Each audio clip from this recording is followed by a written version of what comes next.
अब जहां बात आती है पीसी को बनाने की, यानी कि how to build a gaming PC, इस टॉपिक के ऊपर आपको लाखों वीडियोस देखने मिल जाएंगी यूट्यूब के ऊपर।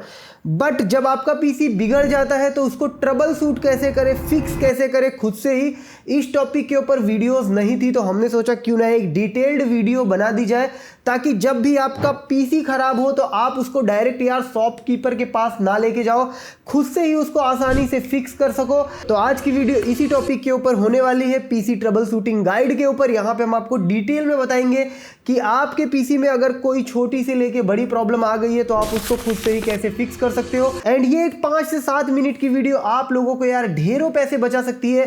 तो मेक श्योर करना वीडियो को एंड तक देखना। बाकी my name is Vivek and you watching हमारा टेक कम्युनिटी यूट्यूब चैनल।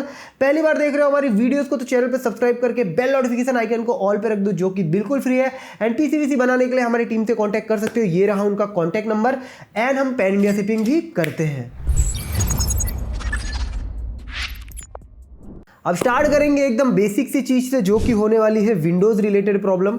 अगर आप लोग 6-8 महीने से पीसी यूज कर रहे हो, ड्राइवर रिलेटेड कोई भी प्रॉब्लम आ रहा है, आपका विंडोज क्रैश कर रहा है, तो इस केसेस में आप लोगों को 6 से 12 महीने के अंदर आपका पीसी एक बार फॉर्मेट करके फ्रेश विंडोज इंस्टॉल कर लेना चाहिए, जो कि एकदम बेसिक सी चीज है। एंड इसके लिए आपको रिक्वायर्ड होगी एक बूटेबल पेन ड्राइव। अब नॉर्मली यार 16 GB की जो पेन ड्राइव है आपको 300 से 400 रुपए में मिल जाएगी। एंड इसको परचेस करने के बाद आपको सिंपली यार अपनी फेवरेट विंडोज की इमेज फाइल डाउनलोड कर लेनी है, जो कि आपको माइक्रोसॉफ्ट से मिल जाएगी। एग्जांपल के तौर पे विंडोज 11 ले लेते हैं। अब इसको डाउनलोड करने के बाद आप रूफस जैसे सॉफ्टवेयर की मदद से आप अपने पेन ड्राइव को बूटेबल पेन ड्राइव में कन्वर्ट कर सकते हो, ताकि आपके पास हमेशा एक बैकअप रहे, पेन ड्राइव के अंदर आपके पास फ्रेश विंडोज रहे। आप आराम से यार पेन ड्राइव की मदद से अपने पीसी को फॉर्मेट करके एक फ्रेश विंडोज हमेशा उसमें इंस्टॉल कर सको। तो ये एकदम बेसिक एंड इजी फिक्स है। ये बूटेबल पेन ड्राइव तो आज के टाइम पे मेरे हिसाब से हर किसी के पास होनी चाहिए, जिसके पास एक कंप्यूटर है उसके पास तो होना ही चाहिए। अब हार्डवेयर रिलेटेड प्रॉब्लम में जो मोस्ट कॉमन इश्यू, यानी कि यूनिवर्सल इश्यू लोग फेस करते हैं, वो फेस करते हैं यार ब्लू स्क्रीन वाली प्रॉब्लम। अब देखो चलते चलते आपके पीसी में अचानक से ब्लू स्क्रीन आ जाती है। अब भाई आपको यहाँ पे ज्यादा पैनिक नहीं करना है, बेसिक सी चीज है। इसका जो मेन कल्प्रिट होता है वो आपकी फॉल्टी रैम होती है ज्यादातर केसेस में। आपको करना क्या है, आपका रैम निकालना है। रैम के अंदर यानी कि नीचे की साइड आपको एक चमकीला पोर्शन देखने मिलता है, इसको आपको क्लीन करके वापस से आपका रैम लगा देना है। अब इसको क्लीन कैसे करना है वो आपको बता देता हूँ। आपके घर पे रबड़ होगा, इरेजर, जिससे आप पेंसिल से लिखी हुई चीजों को मिटाते हो, उससे आप इसको क्लीन कर सकते हो चमकीले वाले पोर्शन को। कभी कभी क्या होता है, इसके अंदर रस्टिंग लग जाती है, डस्ट लग जाता है, तो उसको क्लीन करके लगाओगे तो ये वाला इसी फिक्स हो जाएगा। अगर आपके पास वो नहीं है तो आप नॉर्मली पेट्रोल से भी इसको क्लीन कर सकते हो। बाकी हमारे यहाँ तो हम ये पीसीबी क्लीनर रखते हैं, इसके हम आराम से यार इसको क्लीन कर देते हैं। तो ये ब्लू स्क्रीन वाली प्रॉब्लम अगर आपको आ रही थी तो आप इस तरह से इजीली फिक्स कर सकते हो। अगर इसके बाद नहीं होती है तो आप रैम बदल के देख लेना, नई रैम लगा के देख लेना, तब आपकी प्रॉब्लम फिक्स हो जाएगी। नाउ सेकंड जो मोस्ट कॉमन प्रॉब्लम लोग फेस करते हैं वो डिस्प्ले रिलेटेड इश्यूज होते हैं, जैसे कि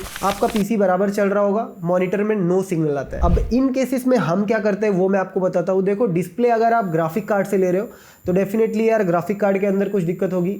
सेम चीज यहाँ पे ग्राफिक कार्ड के अंदर भी आपको ऐसा एक चमकीला पोर्शन मिल जाता है पीसीआई स्लॉट के पास, उसको भी आप एक बार क्लीन करके लगाओ। एंड लगाने के बाद अगर चालू हो जाता है, अगर आ जाता है डिस्प्ले तो वेल एंड गुड। अगर नहीं आ रहा है तो आप चेक करने के लिए आपका जो डिस्प्ले है, अगर प्रोसेसर के अंदर आपके इनबिल्ट ग्राफिक कार्ड है तो आप मदरबोर्ड से भी डिस्प्ले लेके देख सकते हो, HDMI पोर्ट से या डीपी पोर्ट से, तो आपको कंफर्म हो जाएगा कि आपका जो ग्राफिक कार्ड है वो फॉल्टी है। ये बेसिक सा चीज है जो आपको सबसे पहले करना चाहिए। अगर आपके पास दूसरा ग्राफिक कार्ड है तो आप वो भी लगा के देख सकते हो। अगर उसमें डिस्प्ले आ रहा है तो आपको पता चल जाएगा कि आपके ग्राफिक कार्ड में प्रॉब्लम है। बाकी अगर आपका पीसी अच्छा खासा चल रहा था, अचानक से डिस्प्ले नहीं आ रहा है, तो एक बार आप ग्राफिक कार्ड को निकाल के क्लीन करके लगाओगे ना तो ये वाली प्रॉब्लम फिक्स हो जाती है। एंड एक और चीज, नो सिग्नल नहीं आने का हमेशा यार रीजन ग्राफिक कार्ड भी नहीं होता है, कभी कभार यार HDMI केबल भी खराब होता है। तो एक बार HDMI केबल भी आप चेंज करके देख सकते हो, क्या पता है HDMI केबल खराब हो एंड अब ग्राफिक कार्ड नया ले आओ।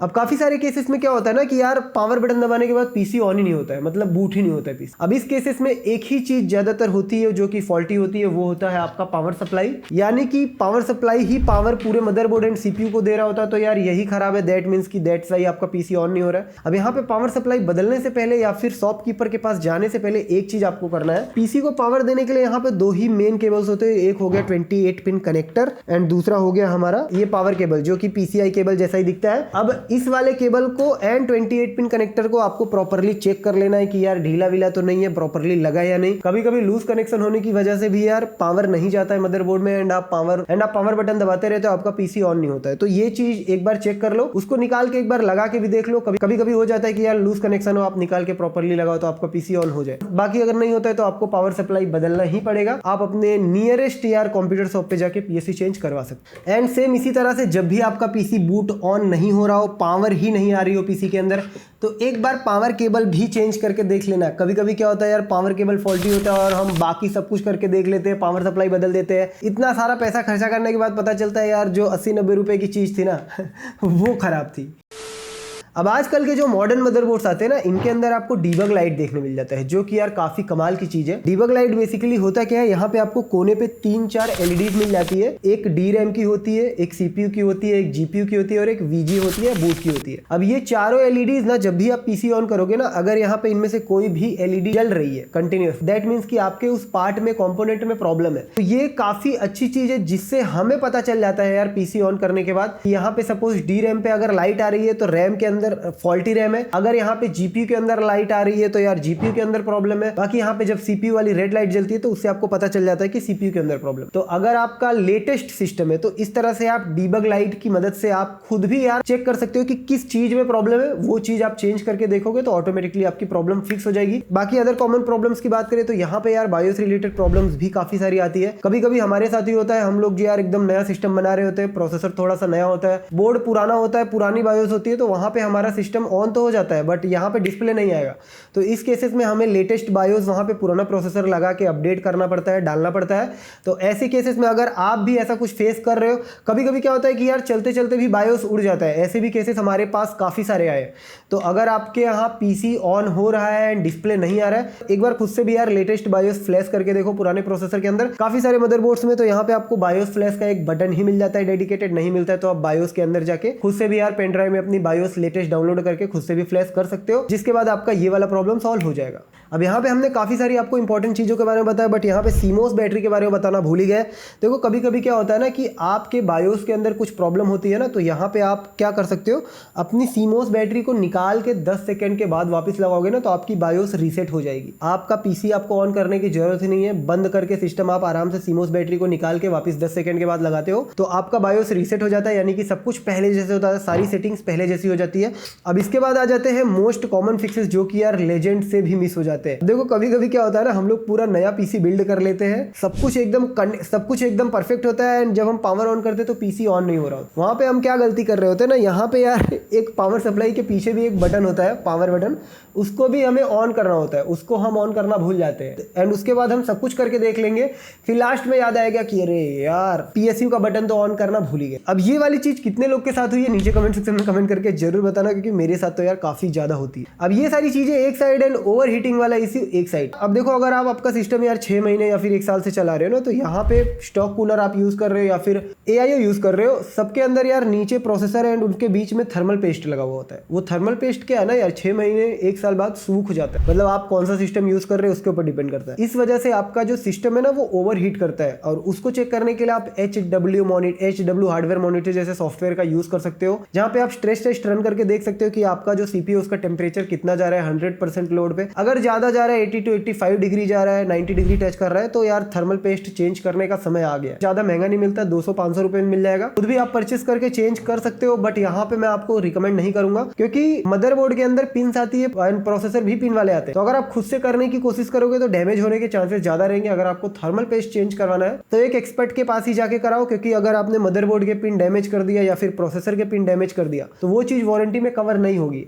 अब सीपीयू ओवरहीट होने के और भी काफ़ी सारे रीजंस आते हैं, कभी कभार तो यार हमसे ही गलती हो जाती है।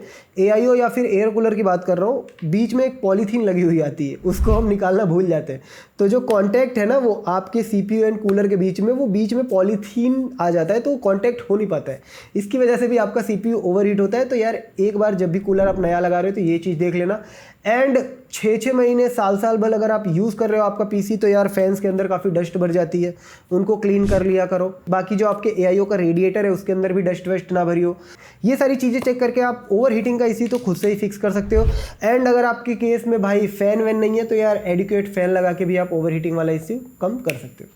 तो ये थे वो कुछ कॉमन से फिक्सेस जो कि आप पहले खुद ही ट्राई करके देख सकते हो यार पीसी वाले स्टोर पे ले जाने से पहले, यानी कि हो सकता है इन सारी चीज़ों को करने के बाद आपका पीसी यार ऑन हो जाए ना, आपके थोड़े बहुत पैसे बच जाए। बाकी अगर नहीं हो रहा है तो आप यार हमारे जैसे एक्सपर्ट के पास लेके आ सकते हो अपना पीसी हमारे स्टोर पे। तो आई होप इस वाली वीडियो से आपकी थोड़ी बहुत मदद हो जाए। अगर आपका पीसी चल रहा है अभी तो वेल एंड गुड, हो सकता है फ्यूचर में आपको ये वाली वीडियो काम आ जाए, तो यार वीडियो को फटाफट से सेव कर लेना। बाकी वीडियो कैसी लगी हो नीचे कमेंट सेक्शन में कमेंट करके जरूर बताना है। पीसी वीसी बनाने के लिए हमारे टीम से कॉन्टेक्ट कर सकते हो, ये रहा उनका कॉन्टेक्ट नंबर। मैं मिलूंगा आपसे अपनी अगली वीडियो में, तब तक के लिए अलविदा।